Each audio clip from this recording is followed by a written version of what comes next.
celibate. Yeah, that's pretty good. The first thing you might be thinking is, why on earth would you decide to do that? And I've got to be honest, it's not necessarily something that I came up with, but I feel like it's come to me from God. Now, when I felt this in my heart, that I thought this might be a decision I'd like to make in the future, I've definitely been inspired by certain individuals like Marlon. Not that, all right? but you know what I'm saying? You have sex, you do these things. That also takes you away, especially if you're not in a relationship. Brother, what?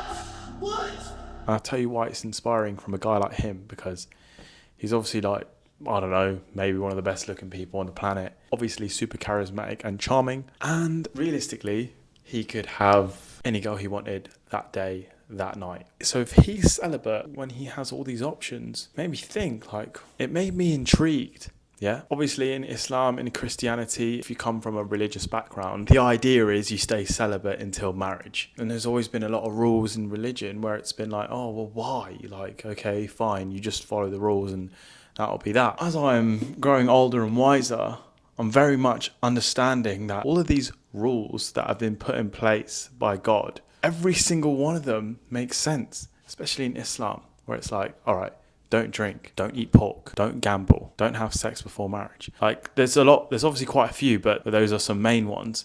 And it's like, oh, why can't I gamble? It's just like, okay, 99% of the time, the house is going to win and you're going to end up with less in your pocket. Makes sense. Don't eat pork. Oh, why not? Why not? Why? It's just like eating chicken or beef. Nah, it's not. It's actually a very unhealthy meat. The same rules in Christianity in the early testaments. Don't drink alcohol. Obvious reasons, right? Don't have sex before marriage. Another one that's very similar in Islam and Christianity. And as a teen, I'm thinking, well, why can't I just have like a little pork sandwich? I never did, by the way, just putting that out there. Oh, why can't I drink? Like, I'm still a good person. I'm still a good person.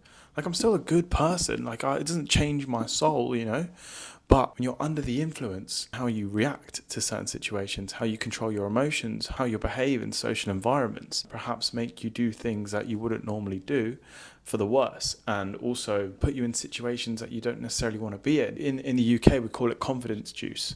Yeah, you have a bit of confidence juice and then boom, you're the life of the party. You think you're sick, you're having a good time, you got your arms around girls, and you wake up in the morning and you've done some things you didn't want to do. You've woken up in a place you didn't want to wake up at. But at the time you thought it was a great idea, to then later realise it was not. Obviously, alcohol is literally poison. Like, it's terrible for your mind. It's a depressant, which is obviously going to make you feel horrible. And it's not good for the body either. Brain, body, soul. It's a write-off. So a pretty good thing from God to say, look, hey, keep your hands off that, because it's not going to be good for you. Don't drink it. This video is not about that. This video is about becoming celibate and not having sex. For me, it was something I was told to do or not to do as a young man by some people around me that would never be in the situations that I'm currently in now. And as a kid, you just sort of say, okay, and you kind of just get on with it, because you're not really getting intimate as like an adolescent person. Maybe a little bit, a little kiss here and there, but obviously it's super innocent, like it's nothing serious. I've worked on myself a lot since an adolescent male. Okay, I've worked on my mind, my body, my soul, my charisma. Okay. And now I have an influx of options. I'm not saying I'll get any girl that I want. I'm not saying that. I'm just saying that, like, I've got options, and you probably have options if you're watching this channel, because obviously here we're promoting health, wealth, and aesthetics. Yeah. If you're into those things, you probably are those things. You're probably quite healthy, probably working on your wealth, and you're probably quite aesthetic. Now, I'm not going to go into it super deep because, look, this is obviously quite personal to me, but I do want to help you on your journey. I'm going to try to keep the backstories to a minimum. But essentially, prior to this, I did not have the option of women, really, and now I do. And I have, explored these opportunities with these girls. I've come to realise that exploring is not all the hype that I thought it would be. The fulfillment that I'm looking for, that you're looking for, it's just not there. It's just not there. Anytime I'm feeling that sense of lack, the first thing my brain goes to, is what my brain does logically. It goes, right, as long as you can get like a nice bird to stay over tonight or whatever the situation is, I feel good, because it completely solves my primal needs. Just for me, like, made me feel like that hole has been filled, but it's temporary, because almost every single time I realise that most of them have been lovely, and not every single time I'd like take it like super far. You know, sometimes it is just like super innocent, but still, I'm just talking like that male and female interaction in general. The more innocent my interaction was, the better I felt, because I was getting that exchange of emotions and my primal needs, man. Like, I'm a man. I'm not just gonna excel off male energy. That's weird. Like, I can't just do that. Like, I need female energy in my life to like balance me out a little bit, you know? So every time I kept it super innocent with a girl, she comes around, you put a little movie on, and that's it. Like, nothing more. I'd always felt like, okay, cool, I'm feeling good. But anytime I did anything more than that, and there's quite literally a release of testosterone, there's an exchange of chemicals, there's an exchange of energy. Realistically, it isn't probably the bird that you're going to marry. Really want to see her in the morning, and do you know what I mean? It's just like, it all just feels tangled. Like, my energy feels tangled. Do you know what I'm saying? And I'd always just, even though I'd feel this way after almost every single time, I would just continue to do it because my brain would just like delete that entanglement feeling. It would just delete it and say, oh, I know what will fix this, some female company, and swapping those chemicals and energy, as you can imagine how that would go. So the conclusion I've come to on my journey is this. I'm feeling a lot better. I'm not going to stop seeing girls because obviously, one, I need that female energy. Two, still in the market as a husband. I'm not exactly like looking for it because I've got other priorities at the moment. But if I go for a little coffee, if I go for a little date and she happens to be the one, beautiful. If she's not the one, then at least I got that little bit of female energy without having to give so much of my spirit. It's been just over a month since I last was with a female. First week was difficult. The second week was even harder. After that second week, guys, if you just hold out a bit longer, and you're just smart about it, okay? So like, don't be on Instagram trying to message loads of girls. Don't be trying to look for like sexy birds like on your TikTok or on your Instagram, or trying to chat to them, because one thing is going to lead to another, either with yourself or with someone else. So my suggestion is, just anytime you're on your phone, it's just business, yeah? And if you do need some female energy, which we all do, then make it clear, like have some clear communication and be like, look, here's how I'm navigating my life at the moment. If you're okay with that, then perfect. If you're not, then obviously I understand and you're more than welcome to leave. That's pretty much how I've been navigating it, and I feel different, man. I feel all of my sexual energy, work is being fulfilled, and this content is being fulfilled. That hole is getting smaller and smaller, and because I'm not involving myself in these sexual interactions, when I pray to my Lord, I feel less guilty. And although He is the most merciful, the especially merciful, it doesn't matter how bad you think your sin is, like, God will forgive you, it's still a little bit heavy on your heart as a human, because it's like, if you've just been up to no good and in a couple of hours it's bedtime, you want to pray before bed, it's like that conversation might feel a little bit stuck. You just feel a little bit lighter without having had that situation. Do you know what I mean? So even my connection with God has improved as I've stayed away from sex and pornography. So yeah, I understand anybody who's not grown up in a Western environment probably thinks like, obviously, like, why are you even doing that in the first place? But you got to understand, although I'm a half Indian, half Turkish Cypriot Muslim, I've grown up in the West, man. I grew up on Geordie Shore. I've grown up on Love Island. I've grown up with all my friends, and I went to school and I went to parties, and I just did like the normal, just had like a normal life. Like, none of that's out of the ordinary. That's just normal. Do you know what I mean? You grow up, you start going out all the time, you start getting with girls, and then that's just it.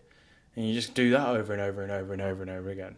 And it's just like, now I finally understand it's fake fulfillment. I feel a little bit better immediately, but not long after, am I really healed?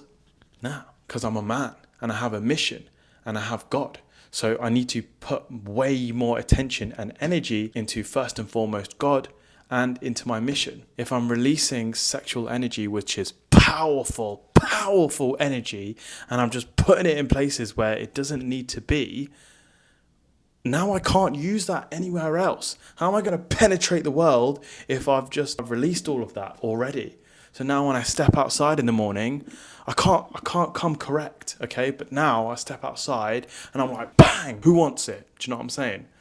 I'm not physically running outside my door and doing that, but like, That's how it feels, like mentally, physically, spiritually. Anyway, I hope I articulated myself well on this video. There's a little bit of a barrier here, so I may not have spoken as well on this video as I would have on a normal video. But just because it's quite new, it's quite fresh for me, and it's quite an intimate conversation. But I set you a challenge, guys. 30 days, no pornography, no sex, no squeezing the geese, whether it's yourself or someone else, all right? Just completely leave it alone. Shield your eyes and lower your gaze and see how you genuinely feel after the 30 days.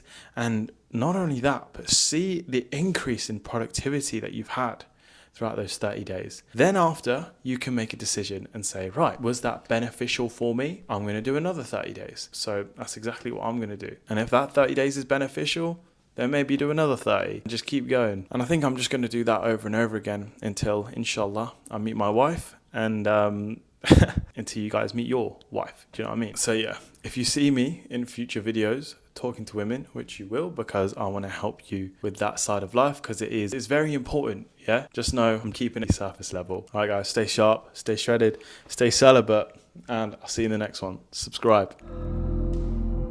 So why do you think God says that lust is sin? Why?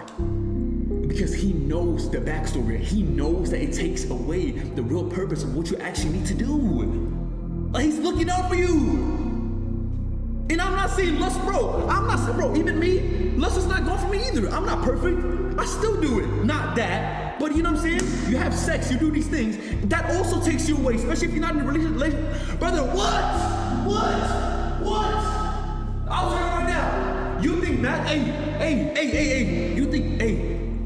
Oh my God. You think masturbating is bad? Nah. Let me tell you, because I just got. You think masturbating is bad and that takes your time? You think so? It is. When it comes to real lust, that's not masturbating. That's having sex with random people. That's not your girlfriend, boyfriend, wife, husband. Brother, do you understand how much time that takes out? Because you think that is just masturbating. You think that is just having sex. No. If you think that takes away your time, brother, the ones who are out there just slaying it left, right, and center, do you understand that you go through a process of finding this person on Instagram takes time, or TikTok, whatever, it takes time. DMing this person takes time. Talking to this person takes time. Meeting up with this person takes time. Getting dressed up, putting perfume on, going about your day thinking about that person takes time. Going to have sex with this person takes time. And you do it again, takes time. All of a sudden you're a week down, all in the drain, if it's not your boyfriend or girlfriend. Because if you just have sex with somebody and then you ghost them, whatever you do, and that person is done for you, you actually have feelings for him, that means that the second you leave that person and never talk to them again, there's a week wasted time. Yes, it was a waste. I don't care what you say. Yes, it was a waste. So now it's just not masturbating for 10, 15 minutes. Now it is wasting a week's time, which you actually could have done. Do you understand how much energy and time that is what you could have put in something else? Because, bro, that was my biggest sin. I'll tell you right now. Every time I would do something like that, I was like, damn, I just wasted a full night. I didn't get no sleep. This is real talk. I didn't get no sleep. I didn't get none of that stuff. And I woke up and I'm like, damn. I had so much anxiety because I knew what I could have done instead. So when you think about lust, I will say the main point for me was think about what I could have done instead and what my end goal really is. Is my end goal to be with this person? No, it's not. Pray about it, okay?